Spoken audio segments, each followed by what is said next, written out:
It's the enemy!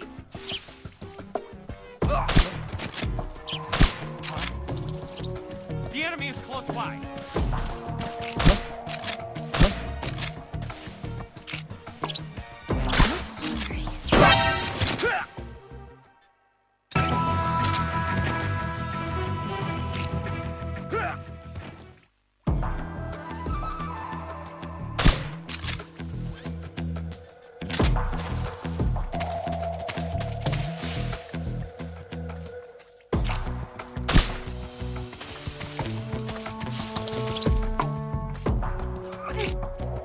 My wounds.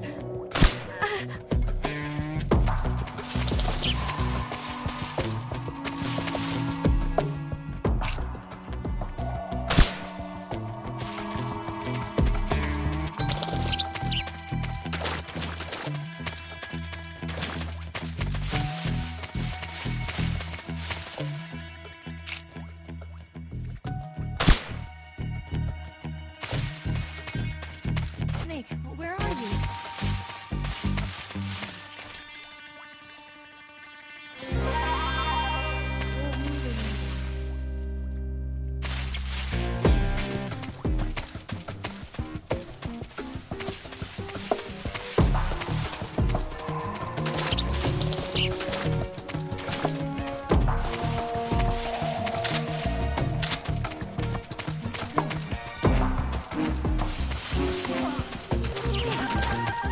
Where'd you go? Damn it.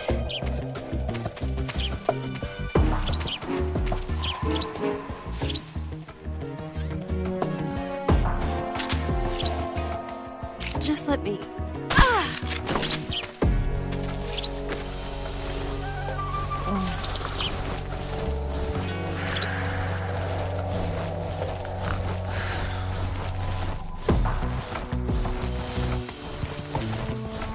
What's an instant noodles?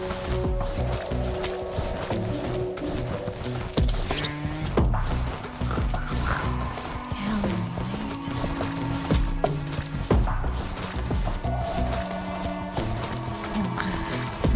yeah, right there. No snake.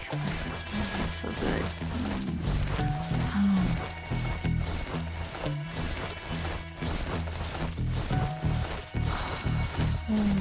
Yeah, right there. Oh, boss, that feels so good.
Huh?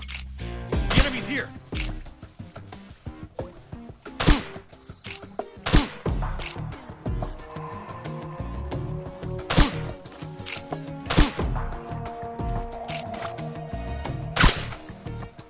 Where's he at?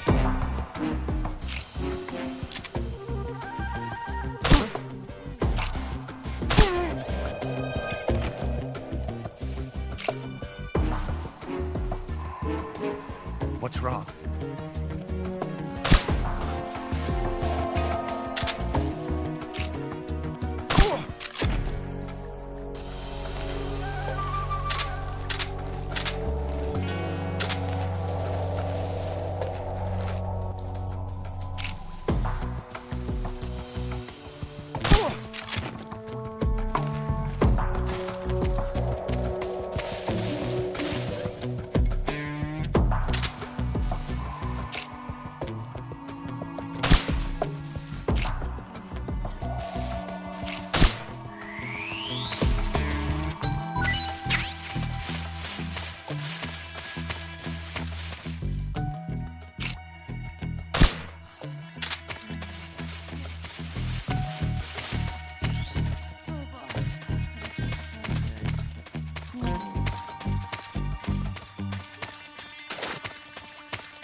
Yeah, right there. No snake. That was good.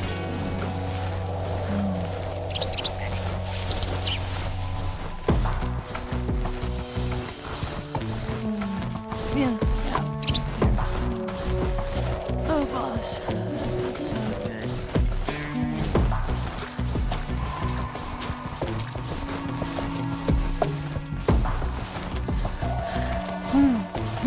Right there. I know. That feels so good.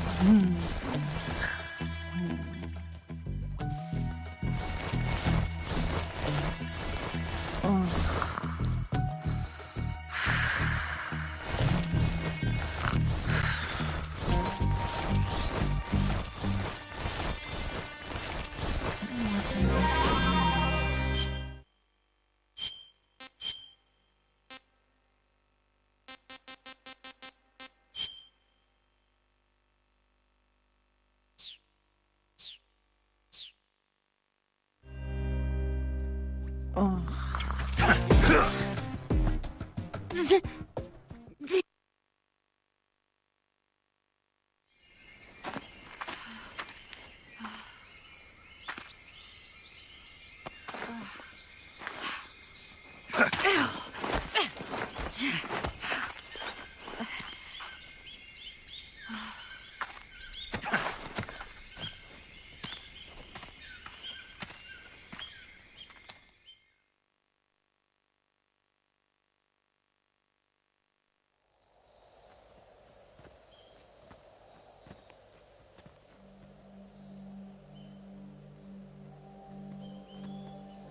Come on, Snake.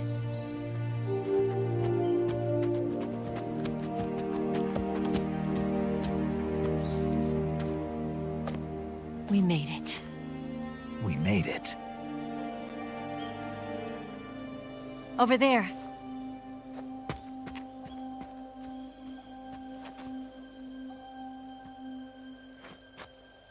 It's the boss, isn't it? I'll go get the wig ready to take off. Right. I'll leave you two alone. But come back in one piece, okay?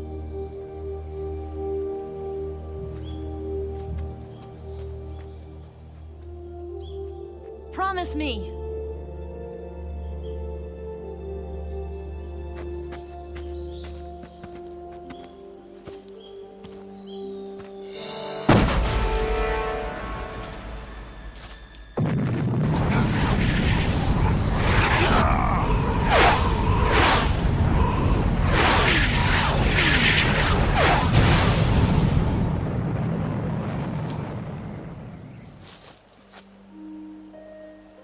Life's end.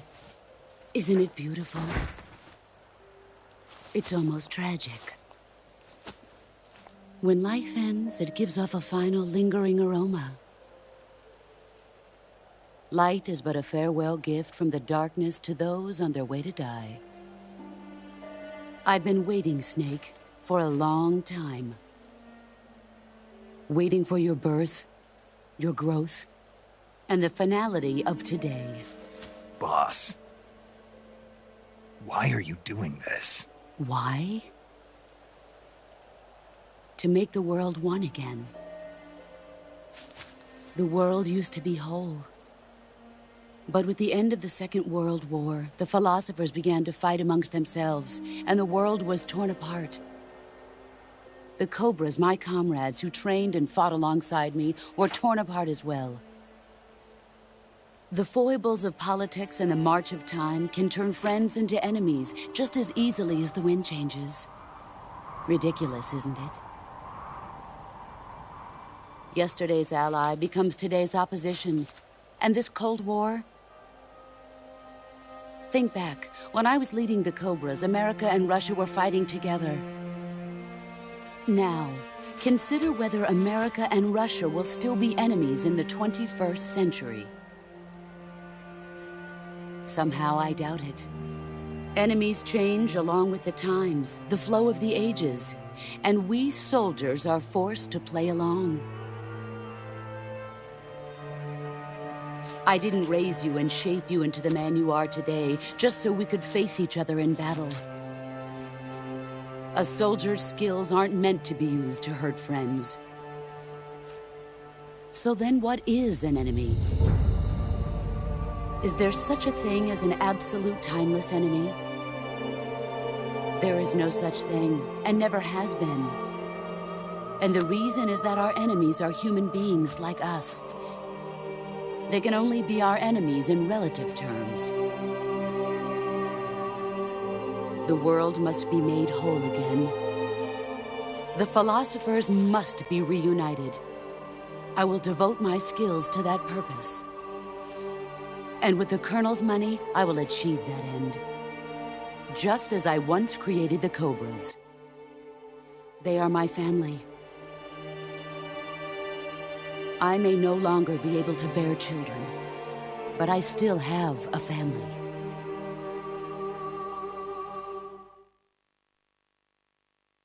It was November 1st, 1951. I was in the Nevada desert participating in atomic testing.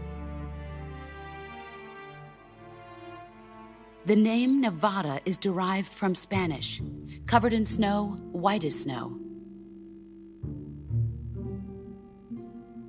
And snow is exactly what I saw in that Nevada desert. It froze my blood white. Snake, you were an atomic test subject, weren't you? On Bikini Atoll. That's part of the reason I was drawn to you. You and I are alike. We're both slowly being eaten away by the karma of others. We'll never have the chance to die peacefully of old age. We have no tomorrow. But we can still have hope for the future. In 1960, I saw a vision of the ideal future from space. 3 years earlier, the Soviet Union had succeeded in launching Sputnik, the first man-made satellite in history, into orbit. This came as a huge shock to the United States. In response, America threw everything it had into its own manned spaceflight project, the Mercury program. Even as the Soviets seemed poised to send their first man into space, America was still experimenting with chimpanzees and rockets. The government wanted human data. So they secretly decided to send a human being into space. I was the one they chose. At the time, they didn't have the technology to block out cosmic rays, and whoever they sent up would inevitably be exposed to heavy radiation. That's why they chose me. After all, I'd already been irradiated once. Of course, you won't find any of this in the history books. I could see the planet as it appeared from space. That's when it finally hit me. Space exploration is nothing but another game in the power struggle between the US and the USSR. Politics, economics, the arms race, they're all just arenas for meaningless competition. I'm sure you can see that, but the Earth itself has no boundaries. No East, no West, no Cold War. And the irony of it is, the United States and the Soviet Union are spending billions on their space programs and the missile race, only to arrive at the same conclusion. In the 21st century, everyone will be able to see that we are all just inhabitants of a little celestial body called Earth. A world without communism or capitalism, that is the world I wanted to see. But reality continued to betray me. In 1961, I was sent to Cuba, to Bahia de Cochinos. It was part of a CIA-sponsored invasion under the guise of taking Cuban exiles back to their country. But the US government betrayed them. Our weak-kneed president held back their air support. Defenseless, the exiles were annihilated by the Cuban army. All I could do was watch in silence. I was set up by the very country I'd sacrificed so much for, by the very government I dedicated my life to defending. I was driven from the surface world, and I went underground. Then, 2 years ago, I faced the Sorrow, my old comrade in battle. He was my friend. But one of us had to die. I was left with no choice. The Sorrow gave his life for me. There is no enmity between us. One must live, and one must die. That was the mission. The ones who gave me that mission were the philosophers. Early in the 20th century, the true holders of power in the United States, the Republic of China, and the newly formed Soviet Union gathered in what would later be known as the Wise Men's Committee. The secret pact they formed there marked the beginning of the philosophers. But the last of the original members died in the 1930s. After that, the organization began to run out of control, and the Wise Men's Committee degenerated into a mere shell of its former self. The philosophers of today have no sense of good or evil. Their influence extends to countries and organizations involved in every aspect of every war. They have become war itself. That's how they operate. The sacrifices of war cause a shift in the times. This shift leads to renewed conflict, and in turn triggers the next war.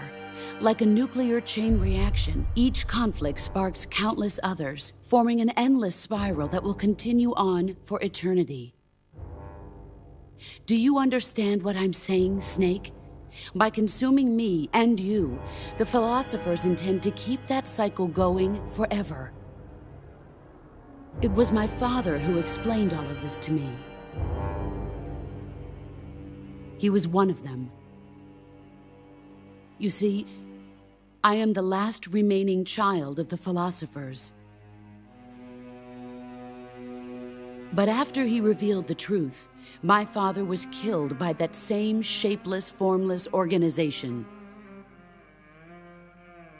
And my father isn't the only thing the philosophers have taken from me. In June of 1944, the Cobras and I took part in the landing at Normandy. We'd been given a top-secret mission to locate and destroy enemy V-2 rocket installations. I was pregnant at the time. The sorrow was the father. I gave birth on the field of battle. A beautiful baby boy. But my child was snatched away from me by the philosophers.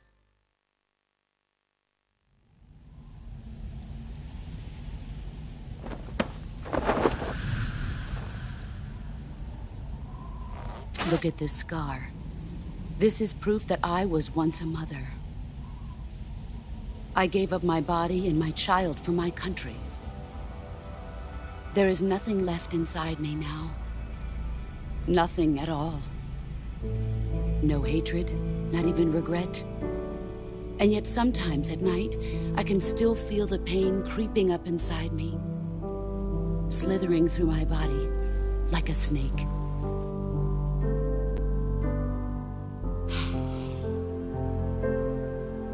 I've never talked this much about myself before. Thanks. Thanks for listening to me.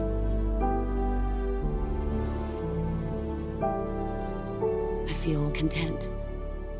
Snake? Commence the operation. I raised you. I loved you. I've given you weapons, taught you techniques, endowed you with knowledge. There is nothing more for me to give you. All that's left for you to take is my life, by your own hand. One must die, and one must live. No victory, no defeat. The survivor will carry on the fight. It is our destiny. The one who survives will inherit the title of boss. And the one who inherits the title of boss will face an existence of endless battle. I'll give you 10 minutes. In 10 minutes, MiGs will come and bomb the hell out of this place. If you can beat me in less than 10 minutes, you'll be able to escape in time. Let's make this the greatest 10 minutes of our lives, Jack. Boss. You're a soldier. Finish your mission. Prove your loyalty. Face me. Let's see what you're made of.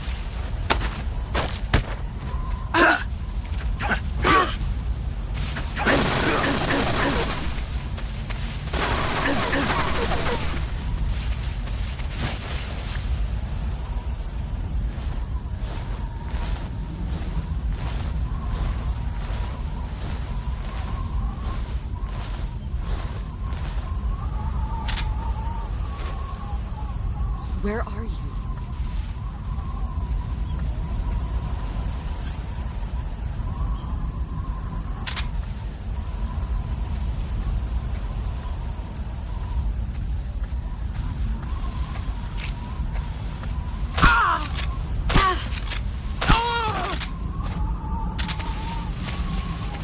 Here I come!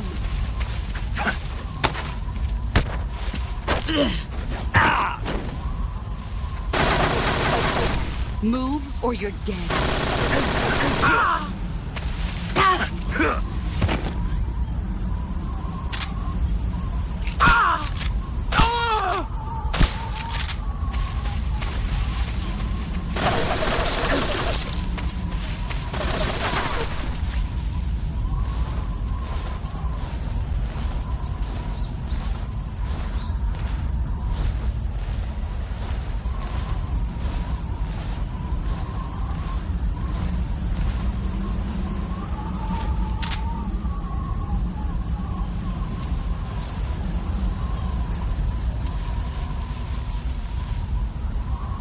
Where are you?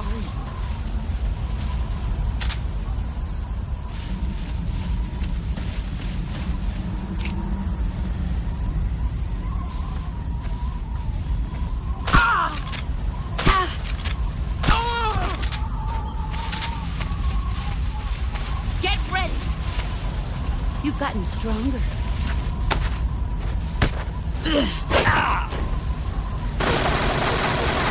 Heads up, Snake.